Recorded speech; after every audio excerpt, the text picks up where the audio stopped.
Hey guys, welcome back to the channel. আর আজকে এই সেটআপ থেকে তোমাদের সাথে ব্লগটা স্টার্ট করছি, কারণ আজকে যাচ্ছি আমি গাড়ি সার্ভিস করাতে। এটা হচ্ছে নভেম্বর 2024, আর আজ থেকে এক্স্যাক্টলি 4 ইয়ার্স আগে আমি নেক্সন কিনেছিলাম, নভেম্বরেই কিনেছিলাম। তো দেখতে দেখতে 4 বছর হয়ে গেছে, অনেক মেমোরিজ হয়ে গেছে গাড়িটার সাথে। আর যেহেতু 4 বছর হয়ে গেছে, তাই একটা মেজর সার্ভিস ডিউ ছিল, তো সেই সার্ভিসটাই করাতে যাচ্ছি। জেনারেলি আমি নিজে যাই না, পাঠিয়ে দিই, বাট যেহেতু 4 বছর হয়ে গেছে সেই জন্য যাচ্ছি। আর আরো একটা রিজন আছে যেই জন্য যাচ্ছি, সেটা হচ্ছে যে আমরা একটা নেক্সট রোড ট্রিপ আবার প্ল্যান করছি। তো সেটার প্রিপারেশন হিসেবেই আমি আরো স্পেশালি এটা সার্ভিস করাতে যাচ্ছি। তো এখন দেখছো সকাল 8:25 বাজে। আমি একটু সকালই বেরিয়েছি, যাতে মানে সার্ভিসটা তাড়াতাড়ি হয়ে যায়, ফার্স্ট লটেই আমি গাড়িটা ঢুকিয়ে দিতে পারি। আর অনেকেই তোমরা আমার এর আগের সার্ভিসের ব্লগগুলোতে কোয়েশ্চেন আমাকে করেছো, অনেকে জিজ্ঞেস করেছো যে আমি কোথা থেকে সার্ভিস করাই। কারণ টাটা ভালো সার্ভিস সেন্টার পাওয়াটা একটা সত্যি ডিফিকাল্ট ব্যাপার, মানে হিট অর মিস টাইপের একটা এক্সপিরিয়েন্স হয়। কারণ কিছু কিছু জায়গায় একদমই বাজে সার্ভিস হয়, আর কিছু কিছু জায়গায় ভালো হয়। তো আমি এই 4 বছর ধরেই ধুলিচাঁদি সার্ভিস করাই, তো আমি আজকে ধুলিচাঁদেই যাচ্ছি। আর শীতকালের সকালটা আমি জেনারেলি খুব লেট রাইজার, আমি সকালে একদমই উঠতে পারি না। তো অনেকদিন পর সকালে উঠে ভালো লাগছে। আর যেহেতু ঠান্ডা পড়ে গেছে, তো ওভারঅল ওয়েদারটাও খুব ভালো। তো যেটা তোমাদের সাথে শেয়ার করছিলাম যে আমরা একটা রোড ট্রিপ প্ল্যান করছি। বেশ কিছুদিন গ্যাপ হয়ে গেছিলো, আমি একটা গ্যাপও নিয়েছিলাম ট্রাভেলিং থেকে। লাস্ট কয়েকদিন ধরে মানে আমি একটু ভাবছিলাম যে 4 বছর হয়ে গেছে, গাড়িটা চেঞ্জ করব কিনা, এরকম একটা চিন্তা ভাবনা চলে এসেছিল। তো তার মধ্যে কনসিডারেশনের মধ্যে একটা গাড়ি ছিল Scorpio N, big daddy of SUV. তো এখন সামনে দেখে আমি মৌমিতাকে দেখাচ্ছিলাম। মৌমিতার যদিও খুব একটা পছন্দ না স্করপিও, আর অনেক গাড়ি কনসিডার করেছিলাম, বাট যতবারই আমি নেক্সনটায় বসে নেক্সনটা চালাই, আমার ওই গাড়ি চেঞ্জ করার প্ল্যানটা মাথা থেকে বেরিয়ে যায়। বিকজ এটা চালানোর এক্সপিরিয়েন্সটাই এমন যে আমার আপগ্রেডেশনের নিডটা ফিল হয় না। হ্যাঁ, কিছু কিছু জায়গায় আমি ওই ফোর হুইল ড্রাইভটা মিস করি। তো এই জন্য এবার ডিসাইড করেছি যে গাড়ি যদি চেঞ্জ করি, তো সেটা একমাত্র 4 হুইল ড্রাইভটার জন্যই করবো, এমনি 2 হুইল ড্রাইভের জন্য আপগ্রেডেশন করব না। তো যাই হোক, আজকের ব্লগটা ওটা নিয়ে নয়। তো যেটা তোমাদেরকে বলছিলাম যে আমাদের যে রোড ট্রিপের প্ল্যানটা, সেটা এবারে একটু ডেস্টিনেশনটা একটু ডিফারেন্ট হতে চলেছে। এবার সেটা তোমরা গেস করো যে মানে কি টাইপের ডেস্টিনেশনে আমরা যাচ্ছি। আগেই বলে দিই, পাহাড়ে কিন্তু যাচ্ছি না। পরপর অনেকবার পাহাড়ে চলে গেছি, তাই পাহাড়ে যাচ্ছি না, একটু ডিফারেন্ট কিছু হবে। তো তোমরা গেস করো যে কি হতে পারে সেই ডেস্টিনেশনটা। তো এখন বাজে 9:10।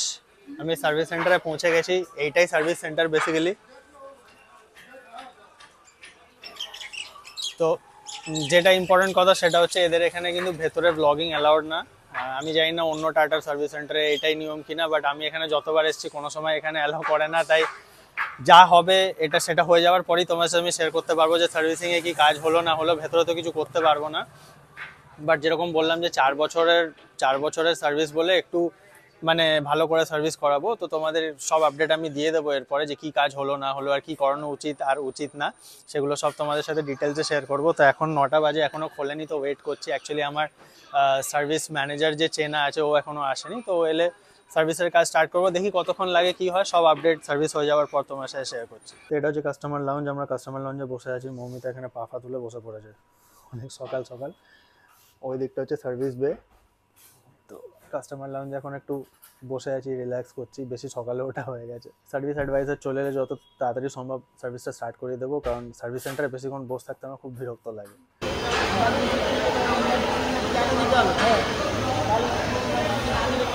সার্ভিসিং হয়ে গেছে, এখন বাজে 1:10।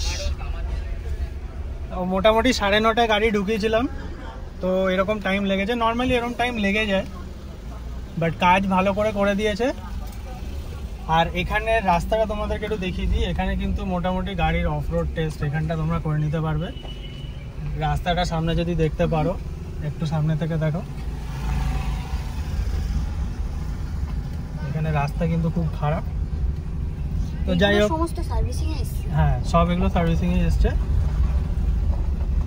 আমি বলবো যে যদি এখানে সার্ভিস করাতে হয় তাহলে কিন্তু একদম সকাল সকাল মানে 8:30 থেকে 9টার মধ্যে গাড়ি এখানে ঢুকিয়ে দিলে এরকম টাইমে গাড়ি সার্ভিস হয়ে যাবে। কিন্তু নর্মালি লোকের যে প্রবলেমটা থাকে টাটার সার্ভিস সেন্টার নিয়ে, যে ঠিক করে ওরা প্রবলেম বুঝতে পারে না, তার নয়তো সার্ভিস সেইভাবে ভালোভাবে করে না, কাস্টমার অ্যাটেন্ড করে না, সেই প্রবলেমগুলো কিন্তু এই সার্ভিস সেন্টারে অ্যাটলিস্ট নেই। এখানে ওরা যথেষ্ট কাস্টমার সেন্ট্রিকই কাজ করে। আর গাড়ির কি কি কাজ হলো সেটা তোমাদের সাথে এক্ষুনি শেয়ার করছি।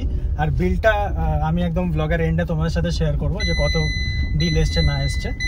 যেরকম তোমাদের বলেছিলাম যে আমার একটু আজকে সার্ভিসটা একটু ইলাবোরেট সার্ভিস ছিল, ভেবেছিলাম অনেক কিছু চেঞ্জ করতে হবে, বাট অ্যাকচুয়ালি যে কাজগুলো হয়েছে সেটা হচ্ছে ইঞ্জিন অয়েল চেঞ্জ হয়েছে, যেটা প্রতি বছর এই সার্ভিসটায় হয়। ইঞ্জিন অয়েল চেঞ্জ হয়েছে, অয়েল ফিল্টার চেঞ্জ হয়েছে, আর ব্রেক অয়েলটা চেঞ্জ হয়েছে। আর সেরকম কিছু কাজ হয়নি। আমি ভেবেছিলাম যে এয়ার ফিল্টার আর এসির ফিল্টারটা হয়তো চেঞ্জ করতে হবে, যেটা পোলেন ফিল্টার হয়, বাট সেটা করতে হয়নি। আর ওরা ইনসিস্ট করেনি, অ্যাকচুয়ালি আমিই বলেছিলাম যে চেঞ্জ যদি করে দিতে মানে করতে হয় তো করে দিতে, তো ওরাই বললো যে দরকার নেই। আর একটা জিনিস চেঞ্জ হয়েছে সেটা হচ্ছে স্পার্ক প্লাগ। তো spark plug actually every 2 years change হয়, তো 2 বছরের মাথায় একবার চেঞ্জ হয়েছিল আর আজকে চেঞ্জ হয়েছে। আর যেহেতু সামনে আমার রোড ট্রিপ আছে ওই জন্য আমি স্পার্ক প্লাগ নিয়ে রিস্ক নিইনি। ওটা যদিও আমার গাড়ি অত চলেনি তাও আমি মোটামুটি চেঞ্জ করিয়ে নিয়েছি। তো ফাইনালি বাড়ি চলে এসেছি। এবারে তোমাদের সাথে আমি বিলটা শেয়ার করে দিই যে এক্স্যাক্ট কী কী কাজ হয়েছে আর কত চার্জেস আমার লেগেছে। তো এখানে দেখতে পাচ্ছ ফার্স্টে আছে হচ্ছে ইঞ্জিন অয়েল চেঞ্জ হয়েছে, যেটা 2159। তারপরে যেটা চেঞ্জ হয়েছে এটা হচ্ছে স্পার্ক প্লাগ আর অয়েল ফিল্টার 1140। তারপরে উইন্ডশিল্ড ওয়াশার ফ্লুইড, ব্রেক ফ্লুইডটা টপ আপ হয়েছে। আর সিট প্রোটেকশন কভার এটা সবসময় দেয়, এটা প্লাস্টিকের কভারিং থাকে।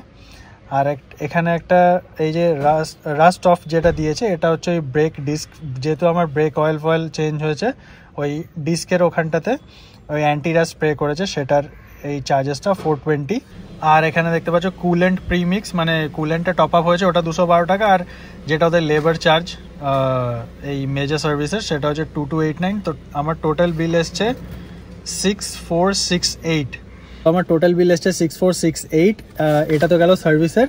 আর যেহেতু আমার 4 বছর হয়ে গেছে তাই আমার এক্সটেন্ডেড ওয়ারেন্টিটাও শেষ হয়ে গেছিলো, তার সাথে সাথে রোড সাইড অ্যাসিস্ট্যান্সও শেষ হয়ে গেছিলো। তো রোড সাইড অ্যাসিস্ট্যান্সটা আমি 1 বছরের জন্য রিনিউ করে নিয়েছি, সেটা অ্যারাউন্ড 1795 মতো এসছে। তো আমার অ্যাপ্রক্সিমেটলি পুরো সার্ভিস প্লাস RSA রিনিউয়াল নিয়ে ওই 8200 মতো এসছে অ্যাপ্রক্সিমেটলি। তো এটাই হচ্ছে আমার পুরো আমার সার্ভিসিংয়ের খরচা এসছে। ওভারঅল সার্ভিসটাকে আমি ভালোই রেট করব, কিন্তু নর্মালি যেরকম তোমরা সবাই জানো যে টাটাতে একটু মানে এই সার্ভিসের পর এই কার ওয়াশ নিয়ে একটু ওদের অতটা ভালো সার্ভিস হয় না। তো আমারও যে ক্লিনিং প্রসেসটা ওরা করেছে একটু আর তো এদিক ওদিক এখনও নোংরা লেগে আছে। তো সেটা দেখো আমি 4 বছর ধরে সার্ভিস করছি, এটা টাটা সমস্ত সার্ভিস সেন্টারই ওদের এরকমই। একদম যদি নিজে দাঁড়িয়ে থেকে প্রতিটা মানে জিনিস দেখিয়ে ওদেরকে দিয়ে করানো হয় তাহলেই ওরা ওটা করে, আদারওয়াইজ কিন্তু ওদের এদিক ওদিক একটু আর তো বাদ চলে যায়। বাট আমি অতটা নিট পেকিং করি না, কারণ ওভারঅল মেজর জিনিসগুলো ওরা ভালোই করে, কোনো প্রবলেম করে না। তো এটাই আমার পুরো সার্ভিসের এক্সপিরিয়েন্সটা তোমাদের সাথে শেয়ার করার ছিল। আমি দেখো অন্য সার্ভিস সেন্টারে আমি একবারও সার্ভিসিং করাইনি, কিন্তু আমি শুনেছি যে অন্য জায়গায় লোকের মানে ডিসস্যাটিসফ্যাকশন আছে।